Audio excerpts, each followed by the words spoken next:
You're not evil, just done being innocent. Have you ever looked in the mirror and felt like a stranger was staring back at you? Not because you've changed physically, but because somewhere along the way, something inside you shifted. You used to believe in the goodness of people, in fairness, in the idea that if you just tried hard enough, things would work out. You smiled through the pain, stayed quiet when you should have spoken, and gave endless chances to people who never deserved even one. You told yourself it was patience, understanding, forgiveness. But deep down, you know the truth. It wasn't virtue. It was fear. Fear of being seen as difficult, as problematic, as someone who couldn't just let things go. And now, after years of bending, breaking, and rebuilding yourself in silence, you've arrived at a place you never thought you'd be. You're not angry, not bitter, not broken. You're just done. Done pretending. Done excusing. Done being innocent.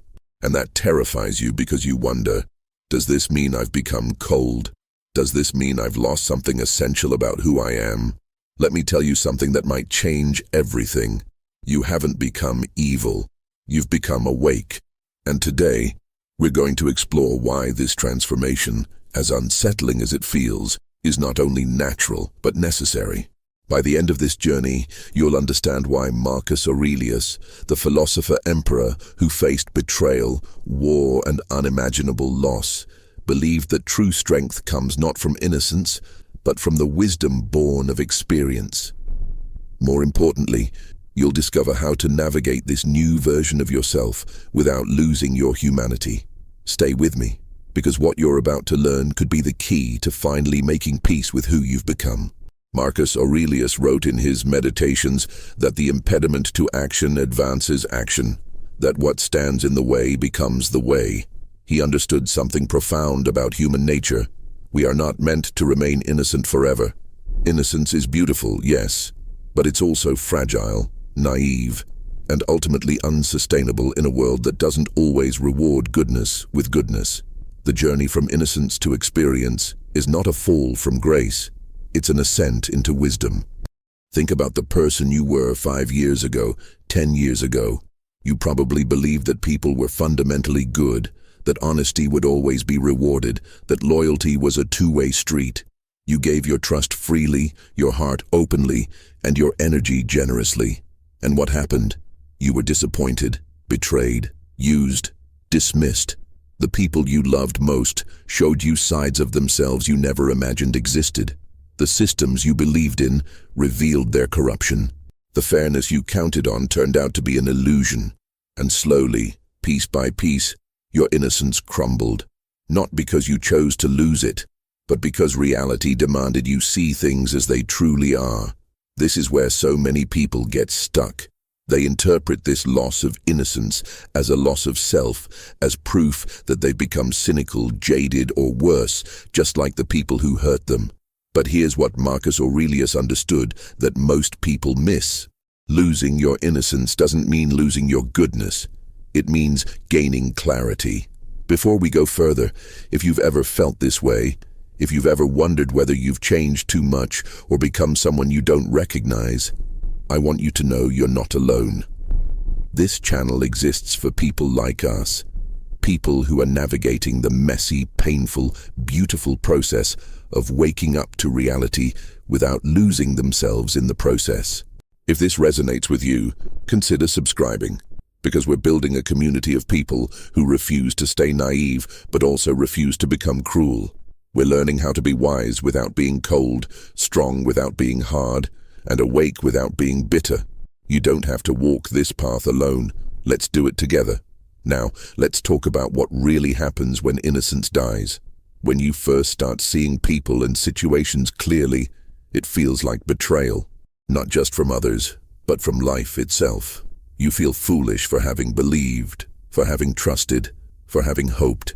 You replay moments in your mind, dissecting every conversation, every gesture, looking for the signs you missed. And you find them. They were always there. You just chose not to see them because seeing them would have meant admitting something you weren't ready to face. That not everyone who smiles at you wishes you well. That not everyone who says they love you actually does. That some people will take everything you offer and still blame you for not giving more. This realization is crushing at first. It makes you want to retreat, to build walls so high that nothing and no one can ever hurt you again. And for a while, maybe you do.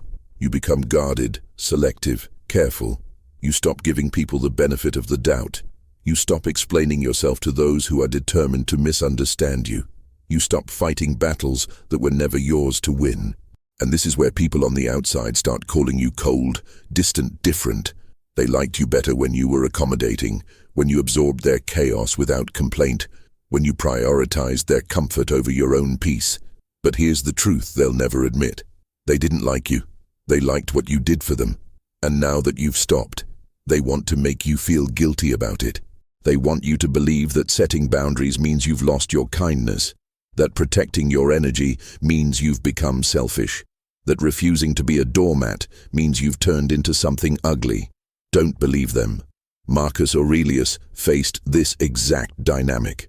As Emperor of Rome, he was surrounded by people who wanted something from him: power, favor, money, approval. Many of those closest to him, including his own son, disappointed him deeply. Yet he never became cruel. He never abandoned his principles. He simply learned to see people clearly and act accordingly. He wrote that we should expect nothing from others and everything from ourselves, not because people are inherently bad, but because expecting others to meet our standards of integrity is a recipe for endless suffering. When you stop expecting people to be who you need them to be and start seeing them as they actually are, everything changes. Let me ask you something, and I want you to really think about this before you answer. When was the last time you stayed silent even though you knew you should speak up? Maybe it was at work, maybe in a relationship, maybe with family. You knew something wasn't right. You felt it in your gut. But you said nothing because you didn't want to cause problems, because you didn't want to be seen as difficult, because you told yourself it wasn't that big of a deal. But it was a big deal, wasn't it? And your silence didn't keep the peace. It just made you smaller. If that's ever happened to you, drop a comment below and say I stayed silent too long. You don't have to explain. You don't have to tell the whole story. Just let me know you're here, because recognizing this pattern is the first step toward breaking it. And when you comment, know that you're helping someone else realize they're not alone either. We're all waking up together, and your voice, even in this small way, matters. Here's what most people don't tell you about this transformation. The hardest part isn't dealing with the people who hurt you. It's dealing with yourself. Because once you start seeing clearly, you can't unsee. You start noticing patterns you ignored before. You realize how many times you betrayed yourself to keep others comfortable.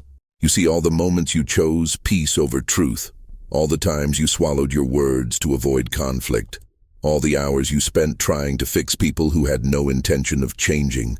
And the shame of that realization can be overwhelming. You think, how did I let this happen? How did I become so blind? But here's what Marcus Aurelius would tell you. You weren't blind. You were hopeful. And hope, though it can lead us astray, is not a weakness. It's a testament to the goodness in your heart. The problem was never that you hoped. The problem was that you hoped without discernment. You gave your hope to people who didn't value it, who saw it as something to exploit rather than cherish. And now you're learning to be more selective, not because you've become cold, but because you've become wise. Wisdom isn't about closing your heart. It's about opening your eyes. It's about recognizing that not everyone deserves access to the softest parts of you, that boundaries aren't walls, they're gates, and you get to decide who walks through. This is where the concept of being done being innocent becomes so powerful. It doesn't mean you've stopped caring. It means you've stopped pretending. You no longer smile when you're hurting. You no longer say yes when you mean no. You no longer carry other people's burdens as if they were your own. And most importantly, you no longer apologize for having standards. Marcus Aurelius believed that the soul becomes dyed with the color of its thoughts. For years, maybe you colored your thoughts with everyone else's opinions, needs, and judgments. You absorbed their darkness and called it empathy. You carried their weight and called it love. But empathy without boundaries is self-destruction. Love without respect is servitude. And you're finally understanding that. You're finally realizing that you can be kind without being soft, compassionate without being exploited, loving without being a fool. This shift, this death of innocence, is not something to mourn. It's something to honor, because you didn't become this way by accident. You became this way by surviving. Every disappointment taught you discernment. Every betrayal taught you boundaries. Every moment of pain taught you what you will and will not tolerate anymore. And yes, it hurts. Yes, it feels lonely sometimes. Yes, there are days when you miss the version of yourself that could still believe in fairy tales. But that version of you couldn't have handled what you're facing now. That version of you would have stayed in situations that were slowly killing your spirit. That version of you would have kept giving to people who only knew how to take. You've outgrown that version of yourself, and there's no going back, nor should you want to. Let's talk about what this looks like in practice, because understanding the philosophy is one thing, but living it is another. When you're no longer innocent, you start making different choices. You stop explaining yourself to people who are determined to misunderstand you. You realize that some people will never see your side, no matter how clearly you articulate it, and that's okay. Their perception of you is not your responsibility. You start saying no without guilt. You understand that every yes to something that doesn't serve you is a no to something that does. You stop over-functioning in relationships. You let people show you who they are through their actions, not their words. And you believe them the first time. You stop seeking closure from people who lack the self-awareness to give it. You find your own closure by accepting that some questions will never be answered, some apologies will never come, and some people will never understand the harm they caused. You release them anyway, not because they deserve your forgiveness, but because you deserve your peace. This is the wisdom Marcus Aurelius cultivated throughout his life. He understood that we cannot control what others do, only how we respond. He wrote that you have power over your mind, not outside events, and that when you realize this, you will find strength. For so long, you tried to control outcomes, people, situations. You exhausted yourself trying to make things work, trying to be enough, trying to prove your worth to people who were never going to see it. Now, you're learning to let go. Not because you don't care, but because you care about yourself enough to stop fighting losing battles. There's something deeply liberating about reaching this point, when you're no longer trying to convince anyone of your value, when you're no longer performing goodness for an audience, when you're no longer afraid of being misunderstood. You become free, free to live according to your own principles, free to walk away from what doesn't align with you. Free to build a life that reflects who you actually are, not who others need you to be. And here's the paradox. The moment you stop trying to prove you're good is the moment you become truly good. Because your goodness is no longer conditional, no longer performative, no longer dependent on external validation. It's simply who you are. Marcus Aurelius understood this deeply. He didn't rule Rome to be admired. He ruled because it was his duty. He didn't practice stoicism to impress philosophers. He practiced it to survive the chaos of his own mind and circumstances. His goodness wasn't a strategy. It was a choice he made every single day, even when no one was watching, even when it would have been easier to be cruel, even when the people around him didn't deserve his integrity. That's the kind of goodness you're stepping into now. Not the naive goodness of someone who hasn't been tested, but the deliberate goodness of someone who has been broken and chose to rebuild with intention. This is what it means to be done being innocent. You're not abandoning your values. You're refining them. You're not becoming heartless. You're becoming discerning. You're not losing yourself. You're finding yourself beneath all the layers of people-pleasing, self-betrayal, and misplaced loyalty. And here's what no one tells you about this stage. It's lonely sometimes, because the people who benefited from your innocence won't understand your transformation. They'll accuse you of changing, of becoming harsh, of losing the spark that made you special. They'll guilt you, manipulate you, try to pull you back into the version of yourself that served their needs. Let them talk, let them judge, let them misunderstand, because the only opinion that matters now is your own, and you know the truth. You know that you're not evil. You're not cold. You're not broken. You're just done pretending, done accepting less than you deserve, done carrying weight that was never yours to carry, done being innocent in a world that punished you for it. Marcus Aurelius once wrote that the best revenge is to be unlike him who performed the injury. You don't have to become cruel to protect yourself. You don't have to hurt others because you've been hurt. You simply have to be unlike them. You have to hold on to your integrity while refusing to be exploited. You have to remain kind while enforcing boundaries. You have to stay soft in the center while building armor on the outside. This is the balance. This is the path. And it's not easy, but it's worth it. So where do you go from here? How do you move forward as this new version of yourself without losing the parts of you that still believe in love, in connection, in the possibility of goodness? You start by accepting that you can't go back. The innocence you lost is gone, and trying to reclaim it will only cause more pain. Instead, you honor what it taught you and build something stronger in its place. You practice discernment. You pay attention to people's patterns, not their potential. You trust actions over words. You give second chances sparingly and never give third chances to people who haven't earned the second. You protect your energy like it's sacred, because it is. You stop giving it away to people, situations, and causes that drain you. You say no more often. You disappoint people who were only ever going to be disappointed anyway. You let relationships end when they've run their course instead of clinging to what no longer serves you. You forgive yourself for the time you lost, the people you trusted, the boundaries you didn't set. You understand that you were doing the best you could with the awareness you had, and now you know better, so you'll do better.